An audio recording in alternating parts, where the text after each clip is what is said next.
The thing is, before even starting the video, we have a clear idea, a clear picture in our minds about what we would want the Black Bay GMT to look like. It's almost as if, as a group of enthusiasts, we share a vision of what we would love to see, the idyllic image of a 6542 with all the trimmings and some excellent details in the most important places. But Tudor still hasn't given us this watch, and I've spoken about the piece for years. So the last few months have been quite a wild ride for predictions on this side. Instead of making one big video that covers everything, I've tried to split them up and give them their own time in the spotlight. I covered everything from the Rolex Coke Bezel GMT to the Rolex Milgauss, and for Tudor covered the possible future of the Black Bay 58 and the interesting turn of events around the Prince Big Block chronograph. Two videos I would highly recommend. All of them will be linked in the corner of the screen and you'll see them throughout this video. But we know that there's only one piece that's been the most anticipated. A watch that's been around now for 6 years, can you believe? And in dire need of an update.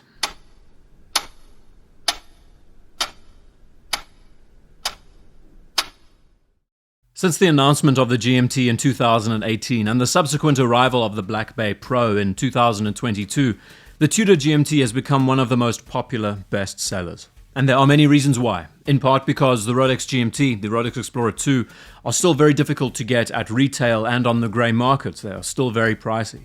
But it's also because Tudor's visions of these GMT models, they managed to live up to being very great embodiments of the original tool watches that they are based on. And even now as I say it, I still don't know if that sentence makes sense. Flying by the seat of my pants here, as usual. Greenwich Mean Time watches, GMTs, are just great, albeit not the most important of complications for watches. But they have garnered so much attention in part because they are practical for so many purposes. And in this day and age, it's as if everyone and their grandmother wants you to go after this piece. They recommend it all the time. But unless you travel frequently or deal with business on overseas time, what's the point of them really? Functionally, it gives you everything and more you would need out of a daily watch. You've got a rotating bezel insert that you could use for timing things as well as using it to determine a second time zone. It also offers you a date complication, adding to that practicality. But what is so often ignored and not spoken about enough is creatively. Brands are able to go wild with their designs, layouts, and they manage to express themselves in their own unique way. From that alone, a well-designed GMT can set off an entirely different mood for you as a watch wearer. We could say, therefore, that it's one of the most ultimate expressions of a tool watch, because it doesn't only need to have that practical functionality,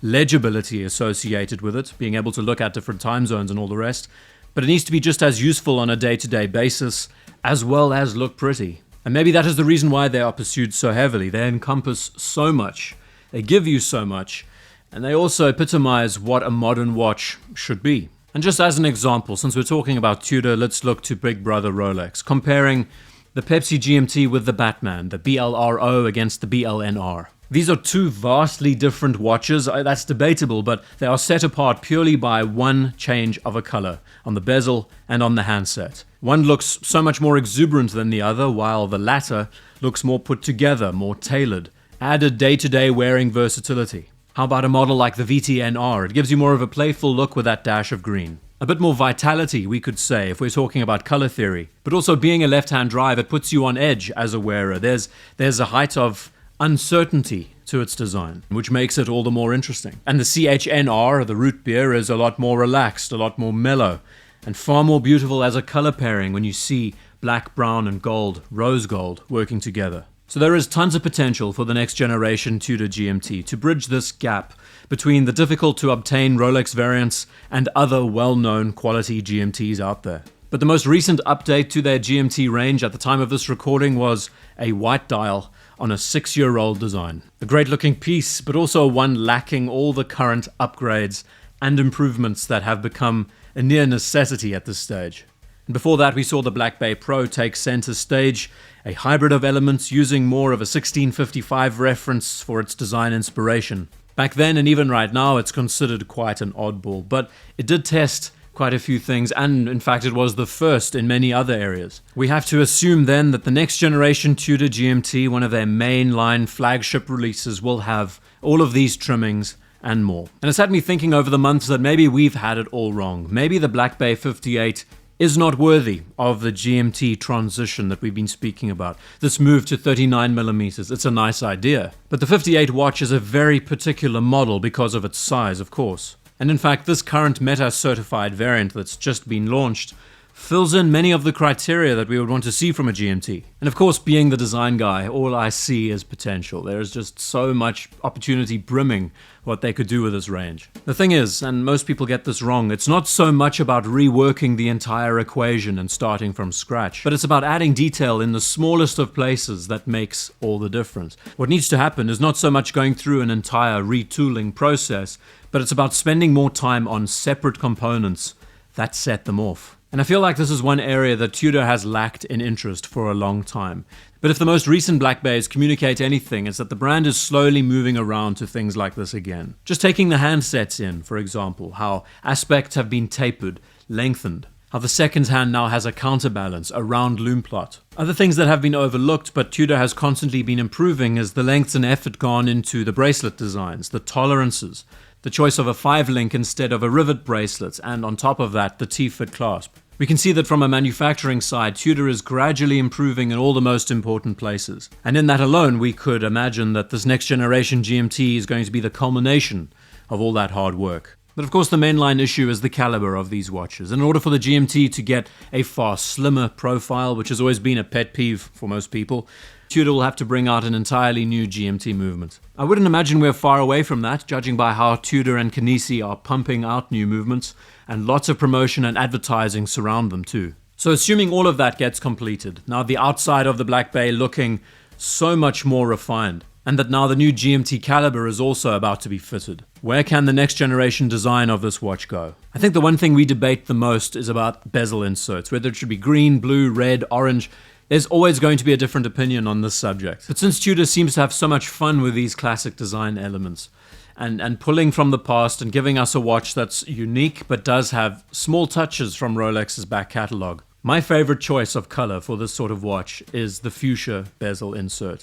And I think it would make an absolute killing. It would make such a good impression if the watch debuted like this. Calling back to classic 1675 GMTs that had a little bit too much UV exposure, not only would it make a strong impact and be a very unique watch all on its own, but it would be their subtle way of giving a nod to vintage Rolex GMTs of the period. Of course, there are other opportunities they could take. They could go with a Coke bezel insert mirroring Rolex's Pepsi GMT. They could stick with the standard blue and red. They could go with all black. But once again, it's the nuance and it's the minor details with these designs that make all the difference. Especially considering, and I would imagine they go with a gilt dial and handset with this new piece. So not only do you have gold accents, but you have red and blue playing off one another. The choice of how many lines will be on the dial of this watch is difficult to predict, especially considering that Tudor has now transitioned into Meta certification.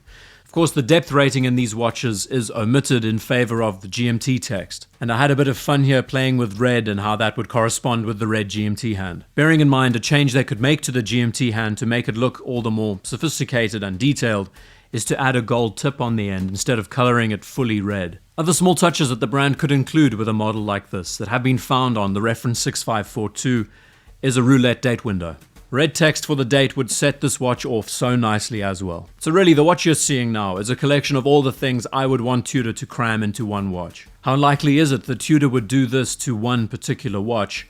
It's highly unlikely. From a fuchsia bezel insert to red GMT text to a roulette date window, a gilt dial. When it's too good to be true, chances are it is, right? But that's sort of my job, is to test the boundaries and the barriers within reason, but without fault. This is the most anticipated watch that we expect from Tudor, that we have been expecting for many years. I think I've been doing this exact sort of prediction video around this piece for 3 years at this stage. Everything we are seeing with the development of Tudor's new factory, the development of their new calibers, and what they have just been able to debut with their Black Bay line, it all points to that inevitable goal of a very worthy GMT in this class. Once that new GMT caliber is set and sorted, so we then may see the Pelagos get the same treatment. And the most frustrating thing for me in this creative position is that I see all of these opportunities and the potential not taken.